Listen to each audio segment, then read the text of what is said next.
নির্বাচন নিয়ে কেমন চিন্তা ভাবনা গেল আপনাদের? আমার বাসায় এত পরিমাণে নিউজের আগে মনে হয় কখনোই দেখা হয়নি। Hello everyone, welcome to my channel. আশা করছি আপনারা সবাই খুব খুব ভালো আছেন। নির্বাচনের আগ দিয়ে বেশ কিছুদিন বাইরে ঘোরাঘুরি, শ্বশুরবাড়িতে যেয়ে এসে না শরীরটা হুট করে খারাপ হয়ে গিয়েছিল। জ্বর সর্দি হয়ে মানে খুব বাজে অবস্থা ছিল। তো আমি আসলে ভোটটা দিতে যেতে পারি নাই। এত সুন্দর একটা ভোট হলো। আমার হাজবেন্ড, শ্বশুর শাশুড়ি সবাই গিয়েছিলেন, আমার বাসা থেকে আব্বুরা। শুধু আমিই যেতে পারলাম না। মনটা খারাপ হলেও দেখতে খুব শান্তি লাগছিল। তো যেহেতু ছুটির দিন ছিল, আমার শরীরটা একটু খারাপ ছিল। আজকে না আমার ইচ্ছে ছিল আমি রান্না বান্না করব না, একটু আরাম করব।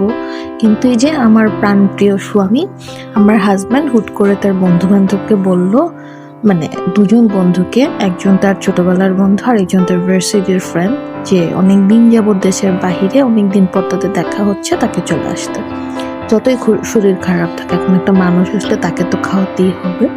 তো হুটহাট করে মানে চলে আসার কারণে আমিও হুটহাট করে যতটুকু পেরেছি করে নিয়েছিলাম।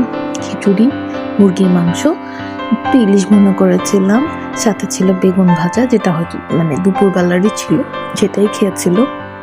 খুব সাদামাটা আয়োজন ছিল, সবাই মিলে একসঙ্গে বসে খেয়ে এত পরিমাণে রাজনৈতিক আলাপ হচ্ছিল যা বলে বোঝাতে পারবো না।